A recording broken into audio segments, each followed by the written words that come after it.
3견입니다. 한마디로 말씀드리겠습니다. 3기는요, 신정론에 대한 이야기입니다. 무엇에 대한 이야기라고요? 이런 거죠. 나는 하나님 명령 쫓아 사는데 안 되고, 저 사람은 완전히 악한데 눈까지 편하게 감는다, 이런 문제들 말입니다. 그리고 내가 하나님을 섬김에도 불구하고 고통의 문제가 끊이지 않는다. 이거 어떻게 해결해야 될까요? 들으셔서 아시겠지만 신정론입니다. 답이 없어요. 해답은 있을 수 있겠지만 각자마다 다른 정확한 정답이 없습니다. 그러니까 고통의 문제는 누구나 쉽지 않습니다. 그 부분을 일과인 시편 23편에 나오는 목자의 시를 비롯해서 13가까지 차분히 좀 살펴보시게 될 것 같습니다. 자, 시편 24편은 잘 알고 계시죠? 무엇으로 시작하죠? 여호와는 나의 목자시니. 너무나 잘 알고 계십니다. 그런데요, 알고 계실지 모르겠습니다. 시편에 꽤 많은 시가 탄식시입니다. 그리고 의외로 저주시가 많습니다. 악인과 원수에 대한 저주가 많고요, 아픔에 대한 탄식이 참 많습니다. 그래서인지 지금 시편 18편 1에서 3절에 보시는 것처럼 여호와 하나님에 대한 이미지가 조금 우리로 치자면 안보에 대한 느낌이 꽤 큽니다. 안보가 뭔가요? 나라를 안전하게 지킬 수 있는 방편에 대한 모든 것을 안보라고 이야기하죠. 한번 보실까요? 여기에 보시면 나의 힘이신 여호와여, 나의 반석이시오 요새이시오 건지시는 자, 그리고 피할 바위 방패 산성 구원의 뿔. 다 강한 이미지인가요? 부드러운 이미지인가요? 강한 이미지입니다. 명확하게 뿌리 받고 지켜내는 이미지가 훨씬 많습니다. 이게 시편에 나오는 주류 이미지입니다. 하나님에 대한 주된 이미지가 한 7개 정도 됩니다. 자, 그런데 오늘 우리가 살펴보게 될 여호와는 나의 목자시니는 그런 주된 이미지가 아니라 소수의 이미지입니다. 다시요, 주된 이미지가 아니라 어떤 이미지라고요? 소수의 이미지입니다. 그런데 주목해야 되는 이유가 있습니다. 여러분이 잘 아시는 것처럼 목자에 대한 이야기는 23편에 나옵니다. 그런데 어머니에 대한 이야기는요 131편에 나와요. 그리고 아버지에 대한 이야기는 103편에 나옵니다. 많이 나오진 않지만 어머니, 아버지, 목자에 대한 이야기가 나옵니다. 강력한 주된 이미지가 아니라 부드럽고 돌보는 이미지의 소수의 이미지가 나온다는 겁니다. 이걸 왜 이렇게 말씀드리냐면요, 여러분이 이 시편 23편을 가지고 신약에서 사용하는 걸 보시게 되면 강력한 이미지가 아니라 목자라든지 여인이라든지 아버지에 대한 이미지를 신약에서 많이 사용하기 때문입니다. 예수님도 유대인이기 때문에 알겠죠, 시편을. 그 시편에서 강한 이미지, 안보에 대한 이미지가 아니라 목자, 어머니, 아버지에 대한 이미지를 더 잘 쓰셨다는 걸 기억해 주셔야 됩니다. 예를 들어 누가복음 15장을 보실까요? 누가복음 15장 4절에 보면 너희 중에 어떤 사람이 양 100마리가 있는데 그 중에 한 마리를 잃어버리면 찾아 나서지 않겠는가? 라는 질문으로 시작합니다. 목자에 대한 이미지입니다. 8절은 보면 어떤 여인이 10드라크마를 가지고 있었다가 잃어버리면 온 집안을 샅샅이 뒤지지 않겠는가? 라는 질문으로 나옵니다. 마지막으로 20절에 보게 되면 이제 내가 아버지께로 돌아가야 되겠다, 내가 아버지께 차마 아들이라는 말은 못하겠지만 종으로 받아달라는 이야기는 해야 되겠다라는 이야기가 나옵니다. 그러니까 누가복음 15장에 하나님에 대한 이 비유 3부작을 보게 되면 목자와 여인과 아버지에 대한 이야기로 일축이 됩니다. 그래서 이걸 좀 주목해서 볼 필요가 있다는 겁니다. 과거에는요, 자신의 목숨을 부지하려면 성 안이나 요새나 바위 밑으로 숨어야 합니다. 베두인들이나 아니면 유목하고 있는 사람들이, 정착해 있는 사람들을 공격할 때에는 그렇게 피하는 것이 당연하고 맞는 수순입니다. 그러나 이런 종류의 표현을 남용하게 되면요, 하나님은 전쟁의 하나님처럼 많이 받아들여지고요, 하나님은 나의 안전을 강력한 방법으로 지켜주시는 자극적인 하나님으로 기억할 가능성이 큽니다.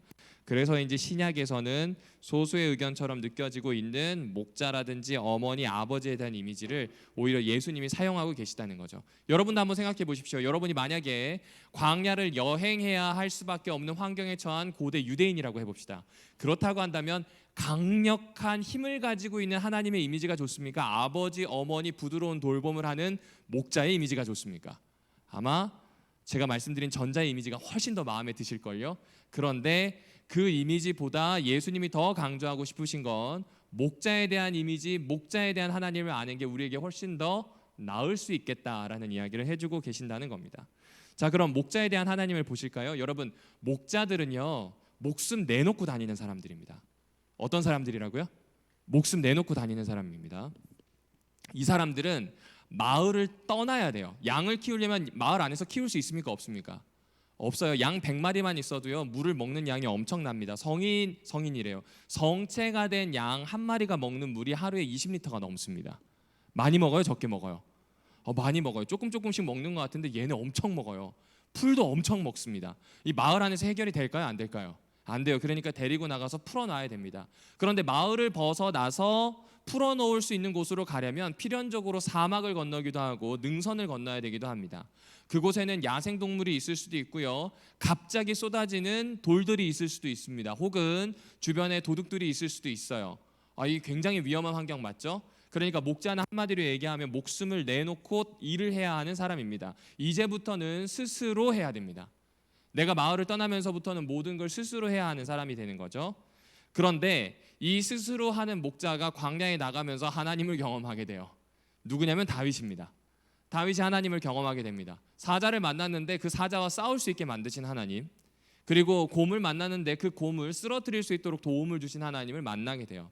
그러면서 실제적으로 내 양을 돌보는 건 분명히 내 책임, 목자인 내 책임이 맞는데 참된 목자이신 누구를 떠올렸을까요? 여호와 하나님을 떠올렸을 겁니다. 그래서 여호와는 나의 목자시니라고 하는 말은 한마디로 얘기하면 나는 도시에 살고 경찰관의 보호를 받지 않습니다라는 이야기입니다. 이제부터 바깥 환경에 처해졌고 이제부터 어려운 환경 속에서 하나님의 은혜로 산다는 이야기를 해주고 있는 겁니다. 그러니까 위험 요소가 너무 많은 광야에서의 고백이 되겠죠. 그런데 목자와 양의 관계를 볼까요? 잘 보시면요, 양은요 떼를 지어서 다닙니다. 혼자 다니는 거 본 적 있으세요? 없습니다. 떼를 지어서 다닙니다. 그럼 목자 입장에선 양 떼를 압니다. 그렇죠? 양 떼를 안다는 건 집단과 모여 있는 양들을 안다는 이야기예요. 근데 개인적으로 알까요? 모를까요? 목자가 이 양들을 개인적으로 알까요? 한 번은 이런 일이 있었어요. 어떤 일이 있었냐면 전쟁 중에 이 영국군이 잠시 이 중동의 한 마을을 점령하게 돼요. 그런데 이 중동의 한 마을을 점령하게 되면서 여차저차해서 마을 사람들이 결국 돈을 좀 많이 내야 되는 상황이 됩니다. 낼 돈이 없으니까 어떻게 했을까요? 집에 있는 가축을 내기 시작했겠죠. 양들이 영국군 진지에 다 모였습니다. 그런데 이 양 6마리를 가지고 있었던 10살짜리 소년이요, 이 양을 되찾고 싶어서 6개월 동안 정말 힘을 다해서 일합니다. 결국 양 6마리를 찾을 수 있는 돈을 모았어요. 그리고 영국군 장교에 가서 냅니다. 내 양 찾아가겠다고요. 이 영국군 장교가 아무거나 한 6마리 가져가래요. 그랬더니 이 소년이 이야기하죠. 아니라고, 내 양 딱 6마리 찾을 거라고.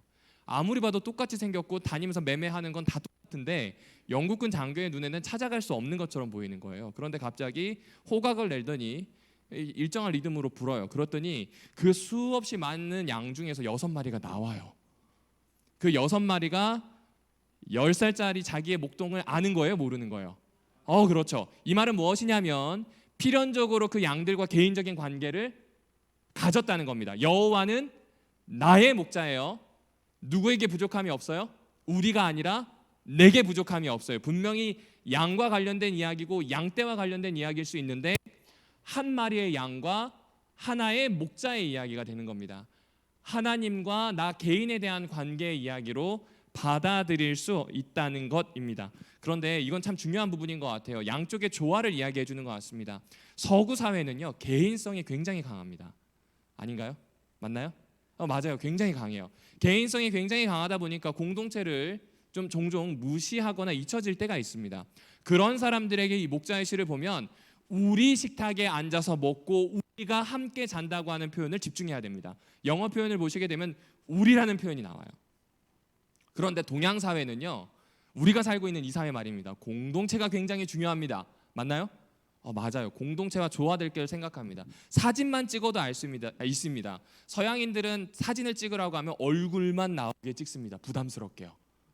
근데 동양인들은 절대 얼굴만 나오게 찍지 않죠. 뒤에 있는 배경이 나와야 돼요. 왜냐하면 이 배경 안에 속해 있는 나를 보는 겁니다.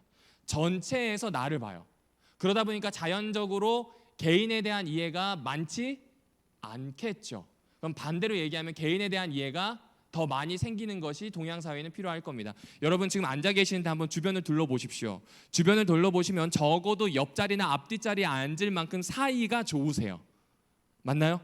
사이 나쁘면 못 앉아요. 사이가 좋아요. 이 말은 뭐냐면요, 제가 정보현 장로님이랑 절대로 하나가 될 수 없습니다.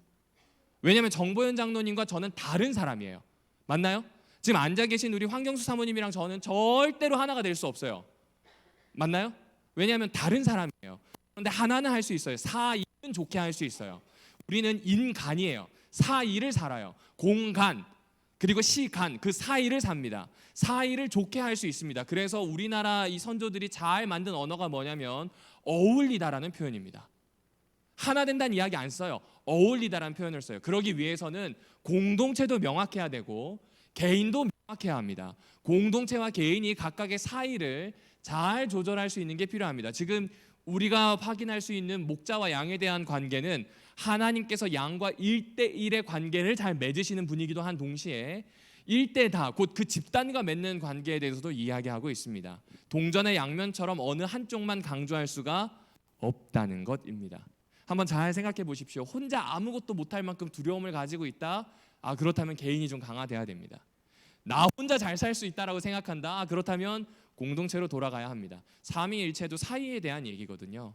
성부, 성자, 성령 하나님 사이에서 나오는 기쁨이 창조로 이어졌고요. 성부, 성자, 성령 하나님이 서로 깊이 아시는 그 기쁨이 우리가 서로를 알도록 만드는 힘이 되기 때문에 그렇습니다.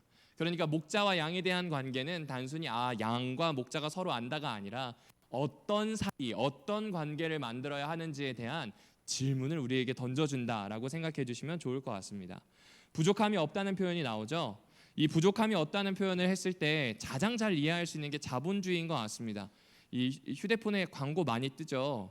휴대폰에 광고 많이 뜨는데 그 광고를 많이 날라주시더라고요. 어떻게 날라주시냐면 제가 50대 이 남집사님들, 별내에 계신 남집사님들 얘기를 들었거든요. 이거 좋대. 어디에 좋대. 어디에 좋대. 라고 하면서 그 약을 드세요. 근데 제가 보기에는 그 약이 필요하지 않아요. 그렇죠. 제가 젊어서 그랬을 수도 있어요. 그런데 그거는 약이 아니라 사실 건강기능식품이에요. 필요할까요? 필요하지 않을까요? 솔직히 필요하지 않아요. 그렇게 크게. 그런데 자본주의의 핵심이 뭐냐면 결핍을 생산해요. 결핍을 만들어내고 그것을 필요한 것처럼 인식시켜서 수요가 발생되면 그걸 물건을 팝니다. 그래서 이런 이야기를 하게 됩니다. 난 저 약을 먹어야 돼. 그리고 저 제품은 꼭 사야 해. 라고 하는 걸 자꾸 일으키는 게 뭐예요? 자본주의예요. 그런데 시편에 보게 되면 부족함이 없다는 표현이 나옵니다. 물, 식량, 그리고 평안함, 그리고 지켜주시는 것, 요 최소한의 것 제외하고는 이야기가 나오지 않습니다. 자본주의와는 완전히 반대에 있는 대척점에 선 이야기입니다. 이게 바로 목자의 시가 가지고 있는 구조입니다. 그러니까 이 목자의 시에서 여호와 하나님이 공급해 주시는 것 중에 영원히 늘어나는 물품 리스트는 없습니다. 냉장고의 리스트가 여기 있지 않다는 거죠. 우리가 가져야 하는 휴대폰의 리스트가 여기에 있지 않다는 걸 주목해 주셔야 합니다. 이제부터 지금 보시게 되는 것들은 우리에게 진정한 갈증을 채울 수 있는 그 우리의 진정한 필요를 채울 수 있는 게 무엇인지, 그냥 자본주의에서 결핍을 만들어서 채우도록 하는, 소비하도록 만드는 거 말고 그 소비에서 떠나서 하나님께서 채워주시는 것이 무엇인지를 이야기합니다. 그 첫 번째가 영혼을 소생시키시고 자기의 이름을 위하여 의의 길로 인도하신다는 겁니다. 여러분, 영혼을 소생시킨다고 하는 단어가 있는데요, 이 단어는 한 번에 표현하면요, 제대로 된 길을 가게 하다, 돌아오게 하다라는 뜻으로 이해하시면 좋습니다. 생각해 보세요. 몸이 완전히 피곤해가지고 쓰러졌습니다. 그 사람에게 소생시켜서 제대로 살도록, 삶의 궤도로 돌아오도록 하는 것 중요할까요? 중요하지 않을까요? 중요합니다. 그 이야기를 해주고 있습니다. 그런데 목자의 방식이 재미있습니다. 첫 번째, 여러분, 목자가 양들을 먹일 때 양 한 마리씩 흡수를 해요. 그 다음에 풀을 뜯어가지고 입에 넣나요? 그렇게 하나요? 안 하나요? 안 해요. 맞아요? 안 합니다. 어떻게 하나요? 초장을 찾아요. 그 다음에요, 위험 요소를 제거해요. 그리고요, 풀어놔요. 근데 왜 교회에서 이게 안 될까요? 무슨 말씀인지 이해하세요? 제가 재미있는 책을 읽었어요. 뚱보 아줌마 교회라는 책이 있거든요. 그 책에 보게 되면 목사나 교회나 갖고 있는 좀 착각이 하나 있답니다. 서로가 뭔가를 채워야 되고 뭔가 해야 된다는 거예요. 그런데 하나님이 만들어 놓은 공동체의 특징이 뭐냐면 하나님은 풀어놓아 다니게 하세요. 자유롭게 찾아서 푸른 초장에서 먹을 수 있는 것들을 스스로 찾아 채우는 겁니다. 굉장히 중요한 포인트입니다. 그런데 이렇게 배가 부르잖아요. 배가 부르면 하는 행동이 있습니다. 배가 부르면 하는 행동이 뭐냐면 양이 누워 자요. 양이 어떻게 한다고요? 누워 자요. 근데 양이 절대로 혼자 눕지 않습니다. 무슨 말이냐면 양은 주변에 있는 것들이 안정이 되고 옆에 있는 양들이 눕기 시작하면 천천히 누워요. 야생동물이 있거나 안전하지 않다고 느끼면 눕지 않습니다. 그거 아시나요? 양들이 되게 까탈스러워요. 흐르는 물을 못 마셔요. 우리는 시냇가에 가서 이 물이 1급수인 거 확인하면 어떻게 하나요? 고개를 숙여가지고 손으로 먹어요. 물이니까요. 근데 양들이 보기엔 이게 흐르면 물이 아닌 거예요. 그래서 목자는 어떻게 해야 되냐면 바지를 걷어붙이고 들어가서 이 한쪽에다 호처럼 파야 됩니다. 물이 안 흐르게 해줘야 돼요. 또 까탈스러워요. 흙이 올라와 있으면 먹을까요? 안 먹을까요? 안 먹어요. 기다려야 돼요. 이거 제가 하는 이야기가 아니라 중동에서 목동을 하다가 인근에 있는 유럽이나 아니면 미국에 가서 목회를 하시는 분들이 책을 썼어요. 그 책을 보고 알았어요.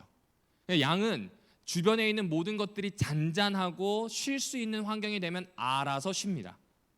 그런데 그 일을 누가 하시냐면 목자이신 하나님이 하신다는 거예요. 이건 굉장히 역설적인 얘기입니다. 오늘 여기 앉아 계신 분들 중에 죄송하지만 속 시끄러운 분이 있을 거예요.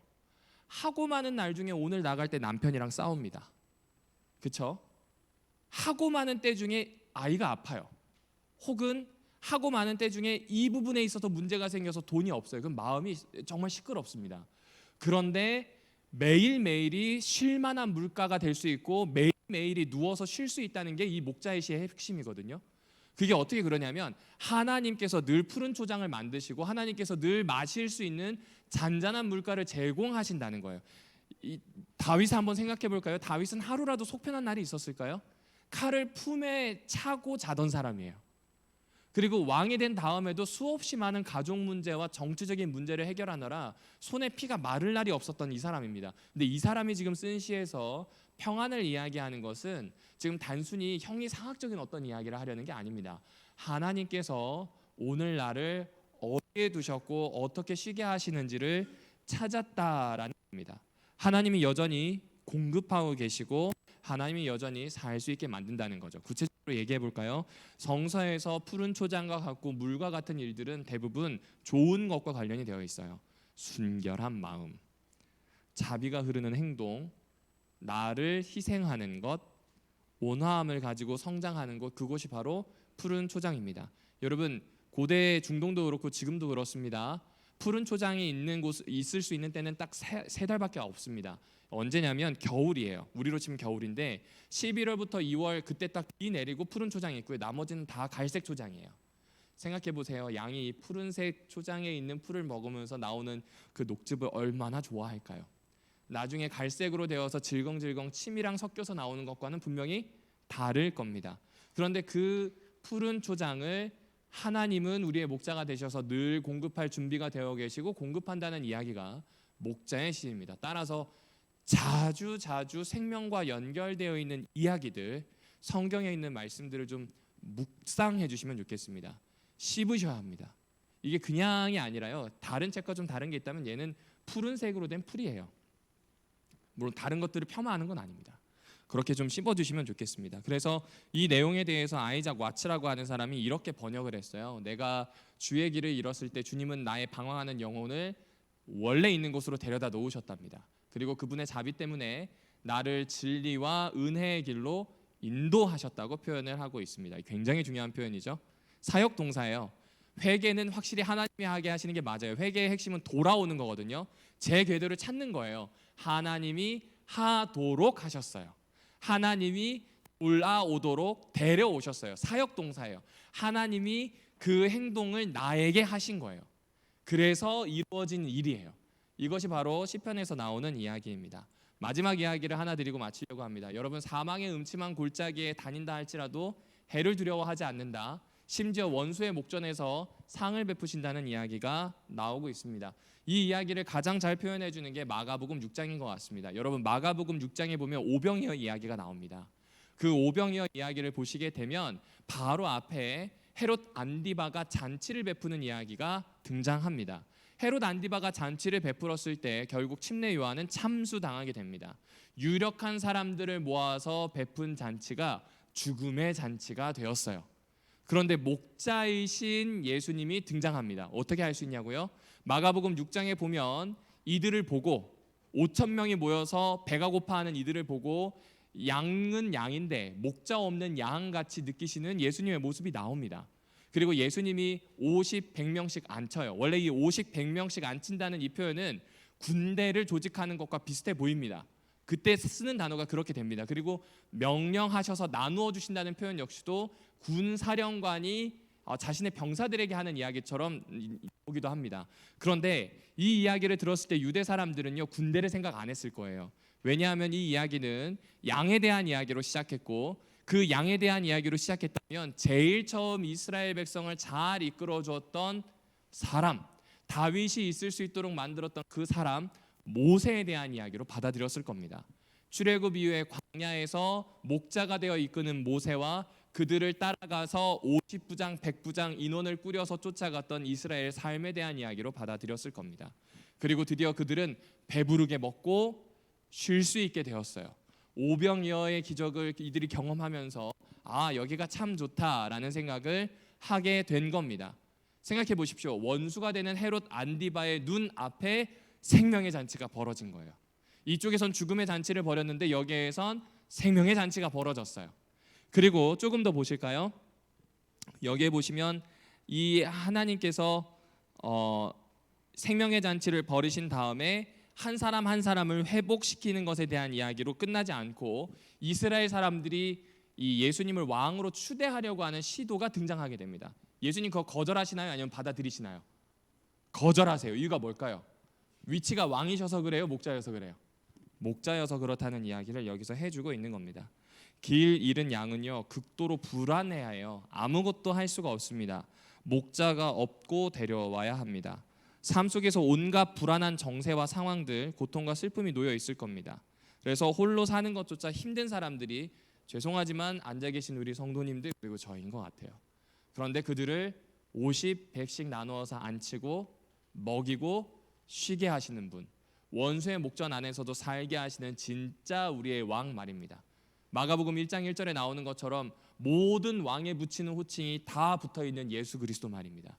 목자이신 우리 왕 예수님께서 우리를 덜 들쳐업고 우리의 삶에서 쉼을 얻고 살아갈 수 있도록 도와주신다는 것이 우리에게 주는 교과가 주는 첫 번째 이야기입니다. 따라서 시련이 온다, 목자이신 하나님을 기억해 주십시오. 자, 오늘 교과 마치도록 하겠습니다. 잠시 기도하겠습니다. 하나님, 오늘 우리의 삶에 임재해 주셔서 목자이신 주님을 쫓아 살아내게 하여 주시옵소서. 예수님의 이름으로 간절히 기도합니다.